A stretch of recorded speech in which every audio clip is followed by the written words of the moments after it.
Oke, halo teman-teman. Kembali lagi di pembahasan tugas pendahuluan praktikum pengenalan komputasi modul 4. Sekarang kita berada di soal terakhir, yaitu soal nomor 3. Oke, jadi mungkin teman-teman bisa baca soalnya. Ya, aku langsung bahas test case-nya aja ya. Oke, saya langsung bahas test case yang nomor 3 aja ya. Yang N sama dengan 5, K sama dengan 6, terus nanti bentuk lautnya, ini kapal ya, laut, oke. Nanti bentuknya kayak gini. 1, 1, 1, 1, 0, 0.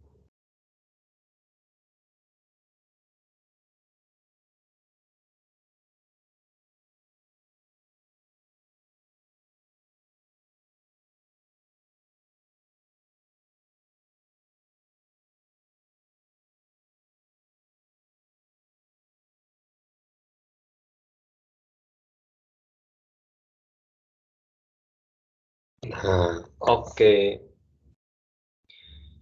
Jadi pada dasarnya kita nanti akan diberikan sebuah matriks gitu, menandakan apakah posisi itu ditempati sebuah kapal atau enggak. Kemudian kita diminta menentukan banyaknya kapal. Nah, kalau di sini nanti kapalnya ada ini 1, 2, 3, 4, 5 kapal. Oke. Nah, cara kita ngecek ada berapa banyak kapal itu berapa? Kita yang ngecek dari kiri atas ke kanan bawah. Kita cek nih, apakah nilai matriksnya sama dengan 1 atau enggak. Kalau sama dengan 1, berarti itu ada kapal kan di situ. Dan setelah kita ngecek, kalau ada kapal di situ, kita ngecek dia orientasinya kemana. Apakah ke kanan, ke kiri, ke atas, atau ke bawah. Tapi, karena kita ngeceknya dari kiri atas, jadi kemungkinan orientasi kapalnya itu cuma 2. Antara dia ke kanan, atau dia ke bawah. Gitu. Jadi, oh iya, sebelum kita mulai masuk algoritmanya, nanti di matriksnya itu untuk memudahkan perbandingan, kita nanti lebihin ukurannya 1 dan ujung-ujungnya kita isi dengan nilai 0 gitu. Nah, ini namanya data sentinel, dan ini data-data ini sebenarnya enggak mengubah perhitungan sama sekali, tapi dia memang mempermudah untuk melakukan penghitungan gitu. Oke. Nah, berarti nanti kan kita bakal ngecek nih satu-satu untuk setiap titik koordinat I, J dari sini ini titik 0,0 sampai titik di bawah sini ini titik 5,6 kan. Berarti nanti kita ada banyak ya, ada nested for loop, ada for I di in range N, terus di dalam nanti ada for J in range K. Oke. Nah, berarti kita cek nih dari kiri atas. Oke. Kita lihat apakah, jadi algoritmanya tuh kita cek if apakah matriks di I, J itu sama dengan 1. Nanti kalau begini, nanti berarti kita cek arah. Nah, nanti ketika cek arah, kita cek seberapa panjang, atau ya seberapa panjang kapalnya. Kemudian nanti kapalnya kita ubah menjadi 0, biar dia nggak kecek lagi. Oke.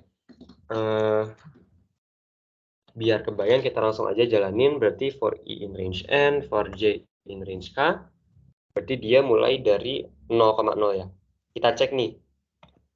Oh, 0,0 ini 1. Oke, berarti kita ada kapal di sini.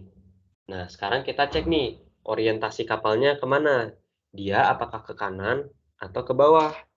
Jadi nanti kita cek apakah matriks I plus 1, J yang sama dengan 1 atau matriks I, J plus 1 yang bernilai 1.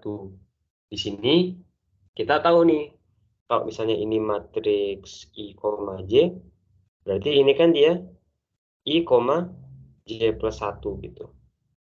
Nah, kalau kita tahu kalau ini yang bernilai 1, berarti kita tahu nih, kalau matriksnya ini matriksnya kapalnya, ini dia horizontal ke kanan gitu. Oke, karena kita udah tahu nih, dia horizontal ke kanan, nah kita ubah jadi 0 nih. Oke, berarti kita mulai dari 0,0 nih. Karena ini kita tahu ke kanan, jadi kita cek apakah 0,1 itu bernilai 1. Oh iya, kita tahu 0,1 bernilai 1. Jadi 0,1 kita ubah menjadi 0 gitu. Oh ya, jangan lupa 0,0-nya kita juga ubah jadi 0. Terus kita cek lagi nih, 0,2. 0,2 apakah sama dengan 1? Oh iya, sama dengan 1. Berarti 0,2 kita ubah jadi 0 gitu. Kita cek lagi nih, 0,3. 0,3, oh iya, 0,3 bernilai 1. Kita ubah jadi 0 gitu. Terus kita cek 0,4, oh 0,4 udah 0, jadi oke. Berarti kita udah selesai untuk membuat nolnya. Dan jangan lupa kita catat nih, oh kita udah ketemu satu kapal gitu. Berarti ini nanti semua berubah jadi 0 gitu. Oke, terus selanjutnya kita cek. Berarti 0,1 tadi kan kita udah ubah jadi 0, jadi dia nggak akan ke detect gitu. 0,3, 0,3, oke nggak ada. Kita nggak ketemu kapal nih. Oh, di sini kita ketemu kapal di titik, tepatnya di titik 1,6 ya. Oke. Sekarang kita cek nih, dia orientasi kapalnya kemana? Apakah ke kanan atau ke bawah? Oh, ternyata bukan dua-duanya. Ya sudah, kalau bukan dua-duanya, kita langsung saja ubah nilai matriks di indeks 1,6 menjadi 0. Kemudian untuk jumlah kapalnya kita tambahkan dengan 1. Itu. Oke. Terus kita cek-cek lagi nih. Nggak ketemu, nggak ketemu, nggak ketemu. Oh, di sini ketemu. Oke. Berarti sekarang kita cek apakah orientasinya kanan atau ke bawah. Oke, berarti kita tahu nih orientasinya dia ke bawah. Oke, berarti yang ini kita ubah menjadi 0, terus kita cek bawahnya nih. Oh, ini bawahnya sama bernilai 1, berarti kita juga ubah menjadi 0. Terus kita cek bawahnya lagi. Oh, ternyata udah 0 nih. Berarti udah kita nggak ubah dan berarti prosesnya udah selesai. Berarti nanti array di sini bernilai 0, kemudian jumlah kapal kita tambahkan dengan 1. Oke, kita cek lagi. Di sini, di sini ketemu. Oke, berarti kita cek orientasinya, apakah dia ke kanan atau ke bawah. Oh, dia ke kanan ternyata. Berarti nilai array di indeks ini di indeks 1, 2, 3, 4, 5,6. Kita ubah menjadi 0, terus kita cek di indeks 0,6, terus kita cek di indeks 1,6. Ini, oh ya ini bernilai 1, berarti kita juga ubah menjadi 0. Terus kita cek lagi untuk indeks ini, oh, indeks ini sudah bernilai 0, makanya sudah kita tidak ubah lagi, gitu. Makanya kita tahu array di sini nanti akan bernilai 0 dan 0. Terus kita cek. Oh, di sini ketemu nih. Terus berarti kita ketemu kapalnya dan kita cek orientasinya, kiri atau ke kanan. Oh, bukan keduanya. Berarti oke, yang nilai array di indeks ini kita ubah jadi 0 dan nilai kapalnya kita tambahkan 1. Oh ya, jangan lupa tambah 1 yang tadi. Maka totalnya adalah 5. Nah, di sini ini adalah pentingnya data sentinel yang telah tadi disebutkan. Soalnya kalau misalnya nggak ada data sentinel, kan nanti bentuk inputannya kayak gini nih. Nah, terus kalau kita misalnya di indeks 5,6, 4,5 maksudnya, maaf. Terus kita mau bandingin nih di indeks i, j plus 1 sama di indeks i plus 1, j. Oh, ini kan dia out of bounds array-nya. Jadi nanti kalau kita cek ini, dia bakal error gitu. Makanya kita bikin data sentinel. Gimana? Ya, dia bakal ngecek, tapi kan kita tahu nih, dia ya bakal nggak return false kan di sini. Karena dia tidak bernilai 1 gitu. Makanya kita pakai data sentinel di sini. Dan itu sih kurang lebih simulasi dari algoritmanya. Jadi sekarang kita bisa masuk ke pembahasan kodenya. Oke, berarti sekarang kita akan membahas pseudocode dari problem 3. Jadi, sesuai deskripsi soal, kita akan awalnya menerima 2 buah masukan. Yang pertama adalah N, di mana N ini adalah menyatakan jumlah baris, dan M, di mana M menyatakan jumlah kolom. Kemudian, kita akan menginput matriksnya, matriks tempat kapalnya. Sebelum itu kita harus deklarasikan dulu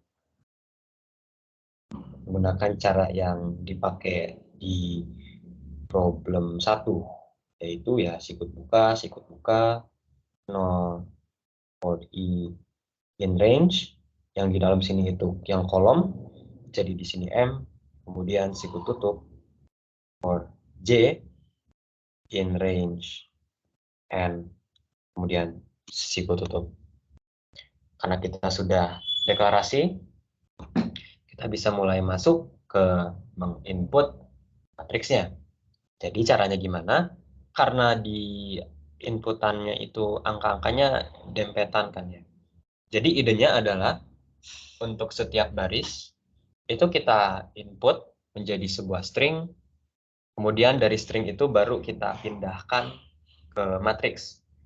Jadi berarti for loop di atas ini for i, berarti ini buat menandakan baris ya. Jadi for i from 0, dari 0 sampai n-1 do. Nah, kita untuk tiap baris pertama kita input dulu, misalnya string. Misalnya kita bikin sebuah variabel temporary, misalnya temp, nilai awalnya kita set menjadi string kosong, kemudian kita masukkan si string itu. Kemudian baru kita copy dari string temporary ini ke matriksnya. Caranya gimana?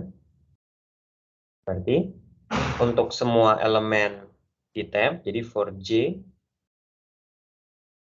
from 0 to panjang dari temp, tapi di sini kita tahu kalau panjang dari temp itu kan akan sama dengan panjang kolom. Jadi di sini kita cukup menuliskan from 0 to min1 do. Nah, baru kita masukkan ke matriksnya. Jadi matriks di i, j itu akan sama dengan di temp string temp di indeks J gitu. Kayak kalau misalnya inputnya 11100100. Nah, pertama kita input dulu nih. Nanti kita punya string kayak gini kan. Nah, baru nanti misalnya di matriksnya. Nah, temp di indeks 0 kita pindahin ke matriks di baris 0, indeks 0, kolom 0. Temp di indeks 1, nanti kita pindahin ke matriks di baris 0, kolom 1. Baris di indeks 2 akan kita pindahkan ke matriks di baris 0, kolom 2. Kemudian strip temp di indeks 3 akan kita pindahkan ke baris di matriks di baris 0, kolom 3 gitu. Dan ini akan kita lakukan yang sama untuk string ini. Oke, ini sudah cukup untuk inputnya. Sekarang kita bisa masuk ke prosesnya. Oke. Berarti pertama kita deklarasikan dulu variabel jawabannya yang akan menyimpan ini banyak kapalnya.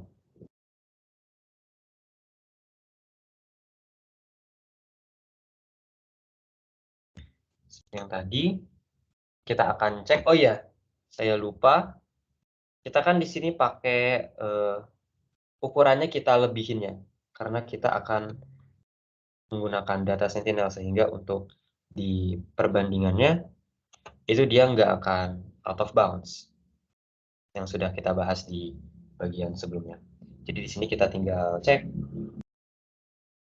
Berarti for i from 0 to n-1, dan di bawahnya juga for j mulai dari 0 sampai m-1.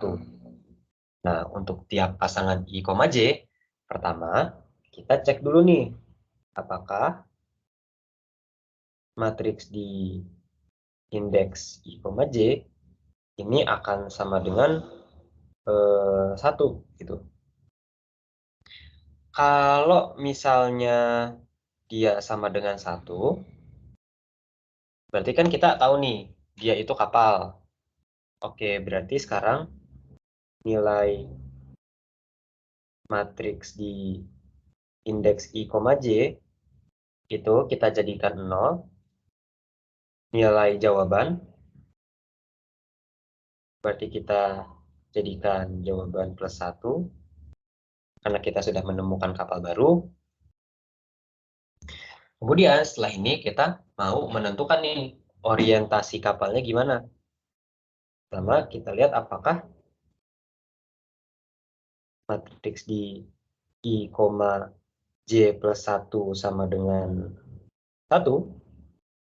Kalau iya, berarti kan ini dia maksudnya apa? Dia maksudnya adalah kapalnya posisinya horizontal gitu.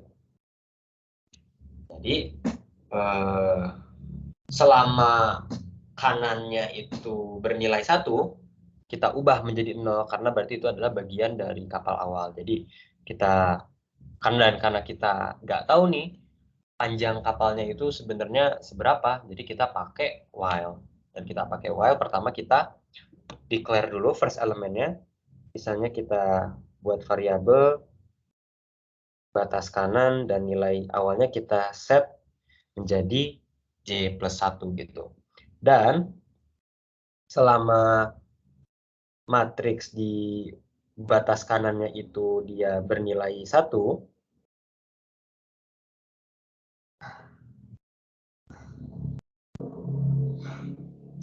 kita akan mengenolkan nilai matriks di indeks itu.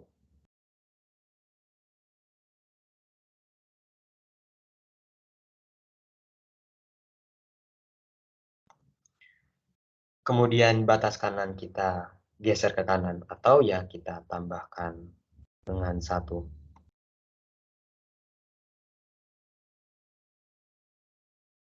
Itu adalah untuk kapal yang horizontal.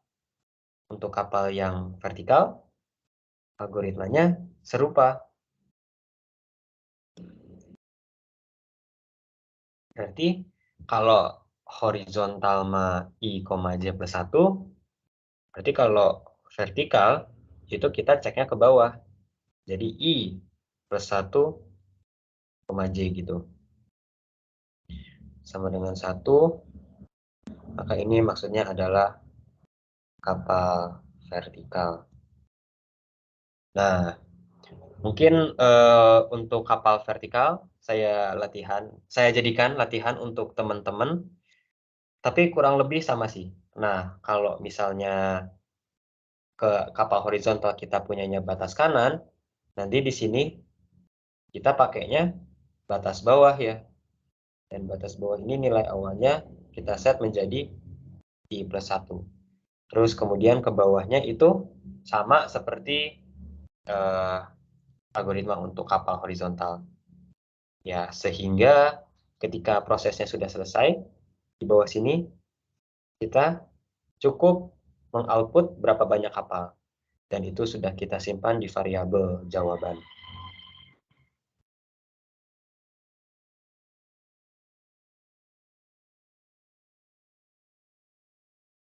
Oke, kurang lebih begitu untuk pseudocode problem 3.